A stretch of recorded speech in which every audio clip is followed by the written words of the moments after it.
mê mà tí đây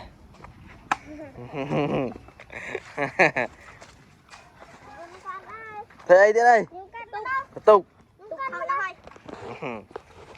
rồi thơm nẹm đâu này thơm nẹm đâu hot nẹm mua đâu mùi mùi làm thơ cáo vậy chứ thọt nẹm mùi này non à về thơ muốn là non thơ muốn thần à non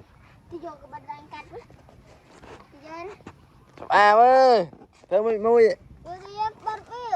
thơ mùi này xem chả riết thọt mùi thân ăn chăm do ăn non pha non thơm ở đây hạt chanh dây vậy cùng lên mà lúc chút tay kìa mà bay vậy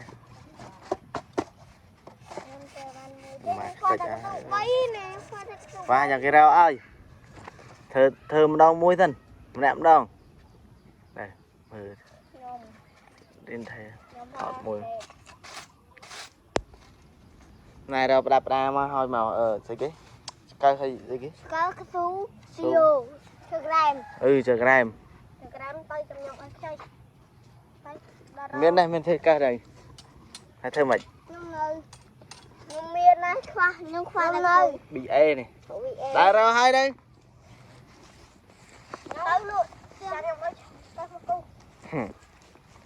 cái mà lần nữa ra ấy về ra hai thơ ta đó thơ lươn đi nghe rồi thơ mùi thơ 200 tinh pin nè bông à thơ mùi tinh pin nè cái đây mau đây trong bát này phải có mơ nghe phải ong chua thì tôi ra đi đấy đi thế anh thơ anh này thơm con hay nè thơ tấn này cho mùi thơ hồi tấn ạ ra mà rệt tao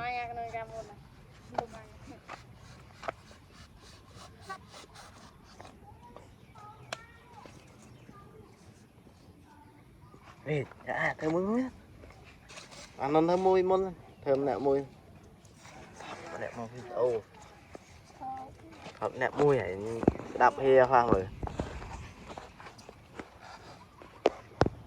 hia chăm nó thật à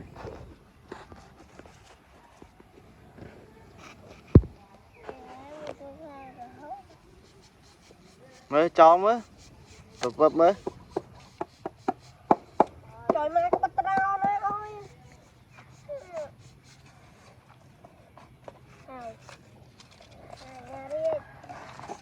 chăm thật nè ui nè mới thêm hộp ra ăn không mà nó này chụp tròn cái rồi ấy mình thọt ra đây mua dân đây ra thuê ấy rồi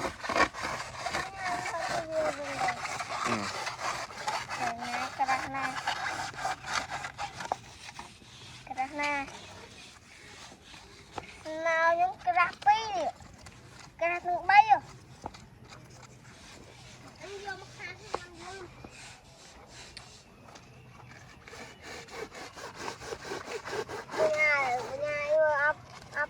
ngâm nó mới tới phòng ai đây luôn mà những cô đưa thang tay cô đưa tay thế nó không đấy là giờ cô lên rồi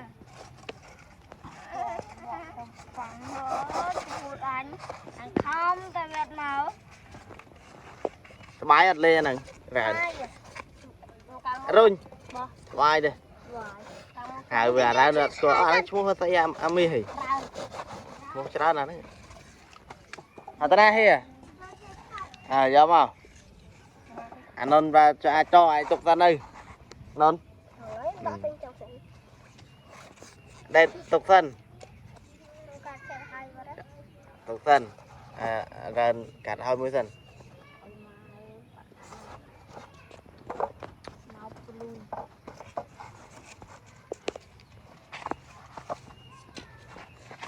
năng in camera đấy và một từ hiện ngấp bốc hay in đây tới thưa ta mà con đại thà lanh giờ mấy chào ôi trời hả cú đan bây giờ nó mau mùi do bây giờ pom mình mà thơm ngọt nhung còn lươn này tao coi biết đây nè căn cái này trăng này ở vì nhỉ cái này nè lên thế nè nè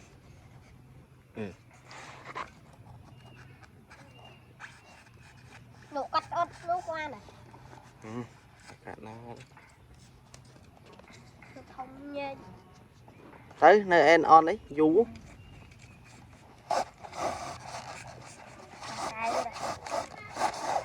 này giờ là mày thế anh bạn mới mày rồi rồi ô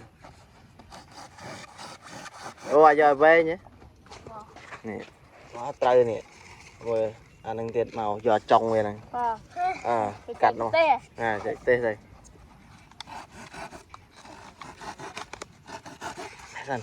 dữ không trong đâu gì với nhau trong tới ba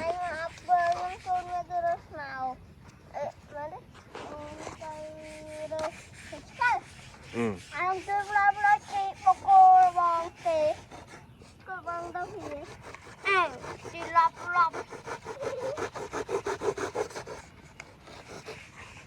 chúng mày vô ràn ngồi dùng ăn ngoài tặng đà cầm hôn này rồi màu chân mày chết hai đấy mày ngâm bốc quá bị ê thầy chết hai đây bữa nay man điện nó ở đây chạy kia đây đây chạy nè nó cướp này nơi rồi ai do mà cái nát trong này mà ơi về mà cái nát ở đâu rồi đi đi tại nơi ta mua tiết đây nè đây đấy dơ cơ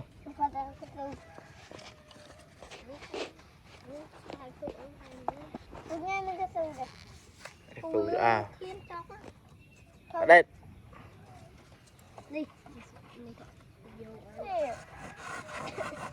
rồi bay bạn bay đấy đất lông bông đi bông rất là đất chim đây này rồi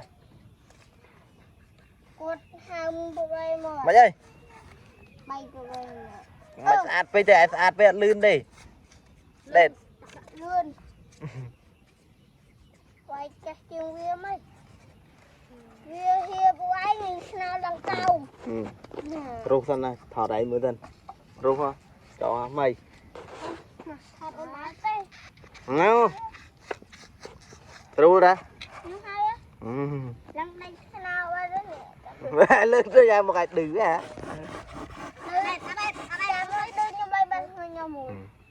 hai mà hai đây bạn bay đi sao mới tết chăm đi cào dòng à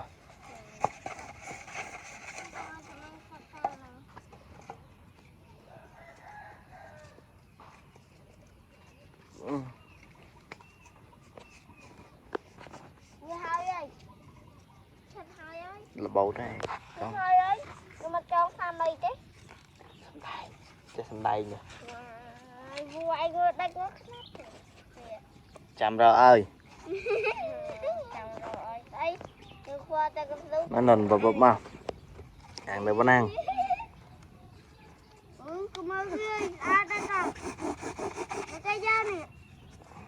ôi tròn nói ơi chiên lắm mấy ba đấy tên nào biết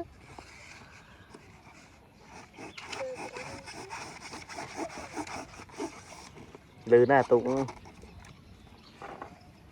cái đã play rồi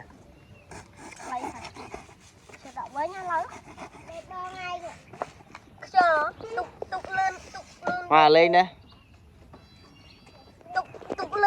tục lên bếch là Chân đặt với. Mà đi hả? Vô quá, dây đàn vậy.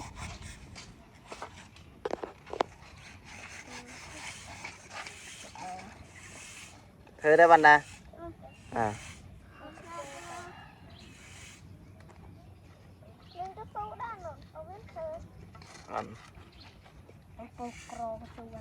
Rồi. Mơ can mà lại sâu rồi. Nên.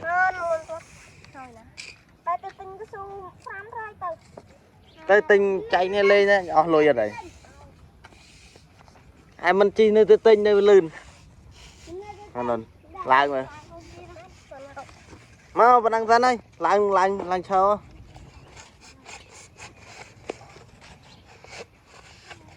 Ê, tụi bạn đá lên không? Mà lại mà. Bạn ơi. Em phải thay nhất làng. Ở mùi. Phải làng cho các bạn đây.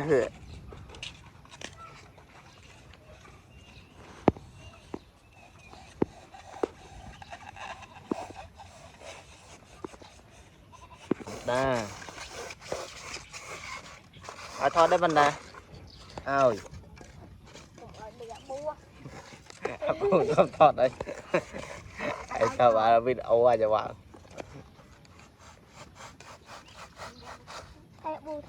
Em thấy.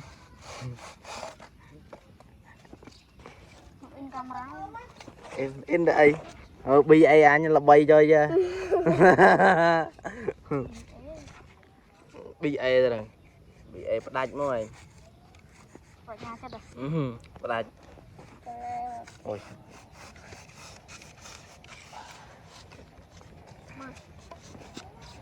Nè, anh đã cho nè chăm thật. Anh thoát ra răn. À. Vẫn đã cắt bàn pi rồi.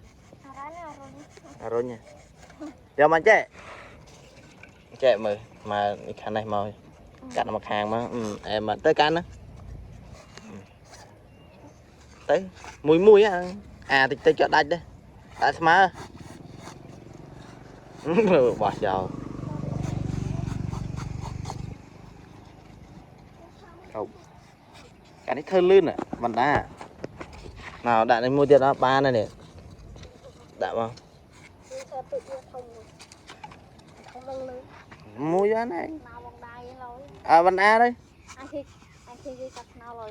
mà cắt lươn vào Việt à tay lô về bàn thông bây lô Việt lươn cái đã đây tật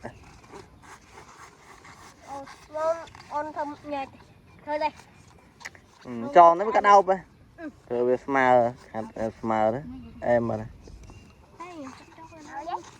này tục ra này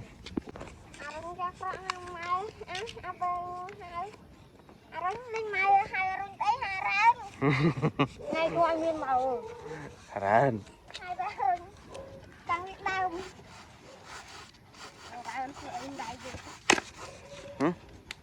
cái tay anh rồi thơ mùi tiết ngộp luôn đấy đây là mùi cái lê cay con với à tục lê bàn vô tục cua mùi tục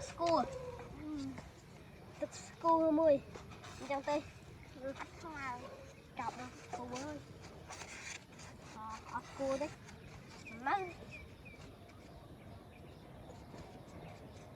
cái này bắt lúc khác rồi trông vậy mà chơi treo ấy cắt không nó bị ê rồi mà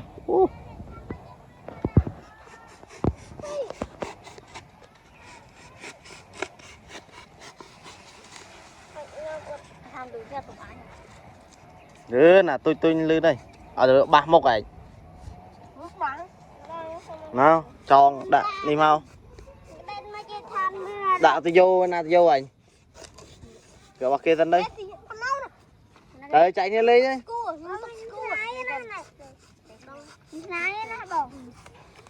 chạy như lên ngày môn mà cắn đâu à đây vô nơi chưa ra nó tay lên on nơi chưa ra tay bật rồi đã đi mau lên đây chơi coi rồi dẹp bạn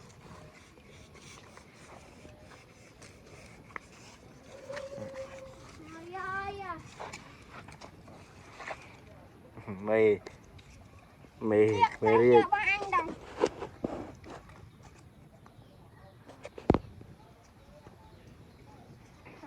đã khả năng anh nhỉ ờ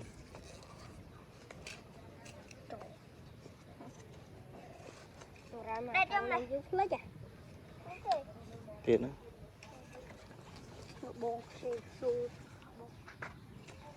chị không biết đây ảo đi à, tôi chứ ngay cả đâu cái này à hay chứ hay chứ ở đấy hay mà là cả nó thọt mới mà chờ lắng không in in đây bàn cho lại rồi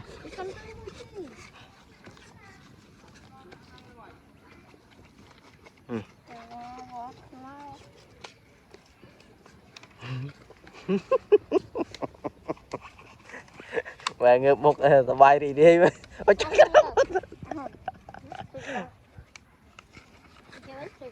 à đi cho thật à không về ê thôi mày tơ bay chân anh đang làm ghê mà tròn á tròn vô á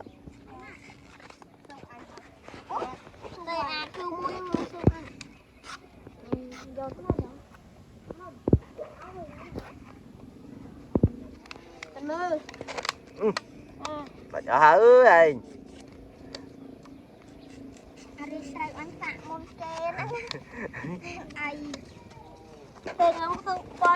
tôi cho ai quay con đưa cho han đập lên thơ đây chân mang khinh khinh à đây đã bao nè nửa màn đây nè bài đây bài mua mà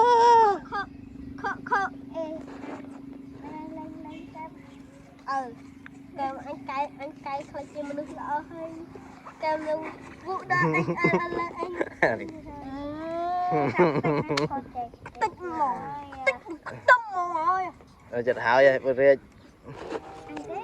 anh phải coi người đó cho đỡ sao bây lời nó thử ao đi nó ăn cảm ơn sao ta gặp dân xe cả lâu trời mẹ ơi à van đà muối á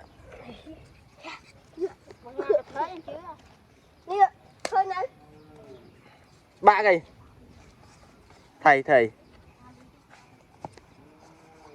ô rồi dầu đã hay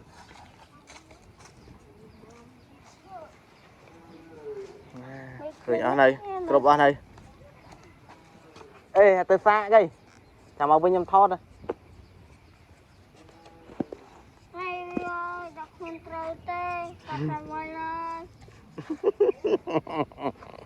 sao rồi bị vậy thôi ấy chăm ơi cay ơi chăm phu cay ơi đấy các bạn ở đây mày cắt đi mày lên nhỉ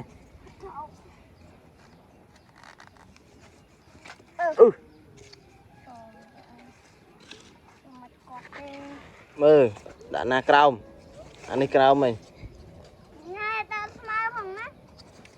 mơ đã cà su mà tục ai đây bạn lấy đi nhắc bạn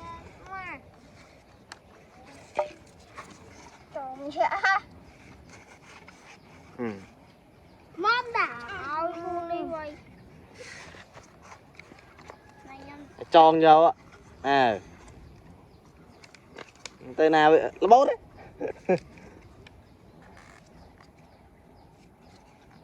bà ơi từ ắt mà mình lo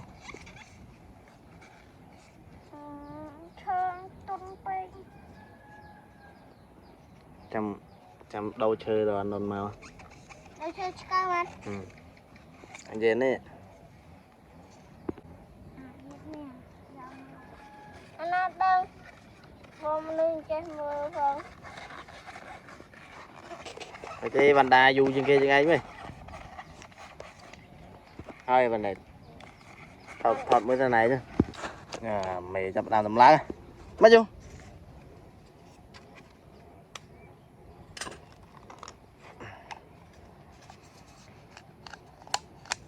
em mặt nè cơ nè thì vô nè tay này nè con nguyên hỏi ôi lên đờ đâu hả vậy chứ mày tung đồng đồng thì ăn cái vô không cho chạm tay chồng mà mau anh đơn rồi xạ bài anh mới chạm pù riết rồi mà ai trâu ra đấy rồi vài trong trâu không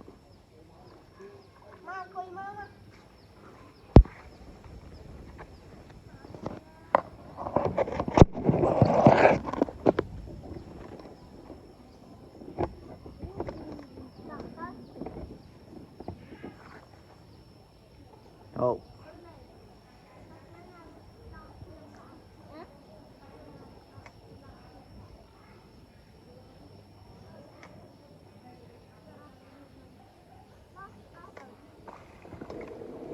Ui, lớn ra, tục lắm ơi. Mà, bà phù riết. Đổi ra.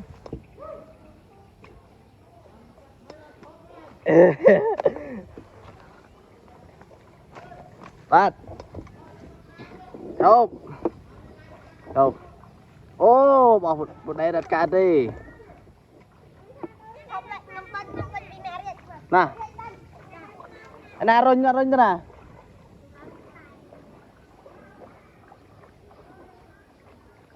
Ran. Đây kì. Hai đây. Wow.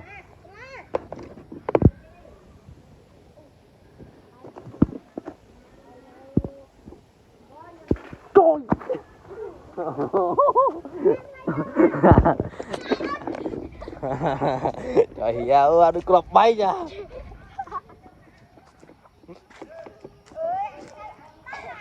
Chụp.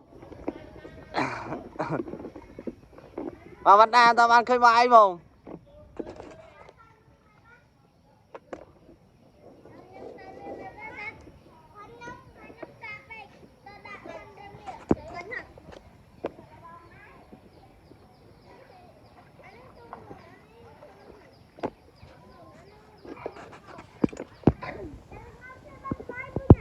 Bắt.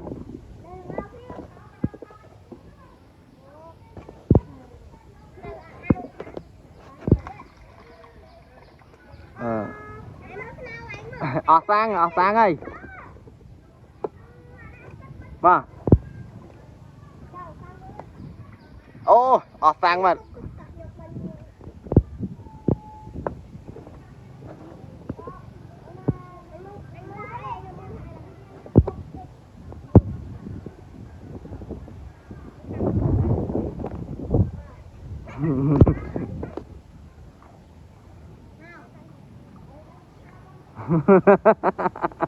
Đấy đấy bạn ô mẹ đã bà riết đi ê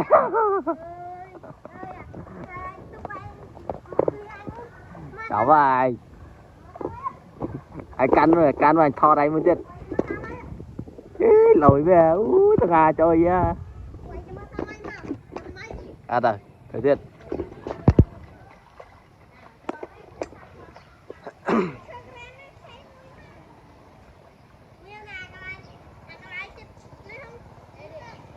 chuẩn đến lối nha mày mà thầu một camera mới mà riêng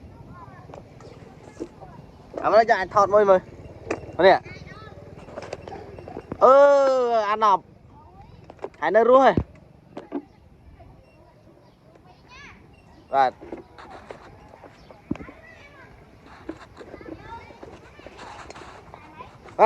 ở đây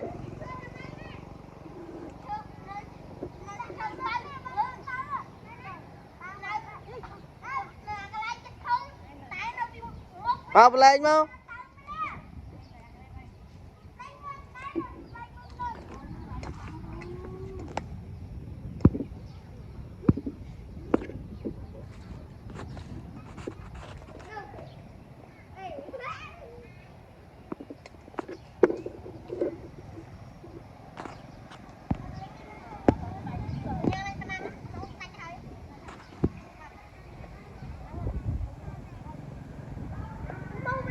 Mà chào ơi và đèn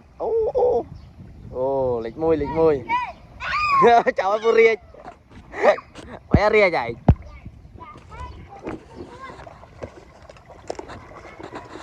ai can tung đã 11 mới mà đồn mà oh.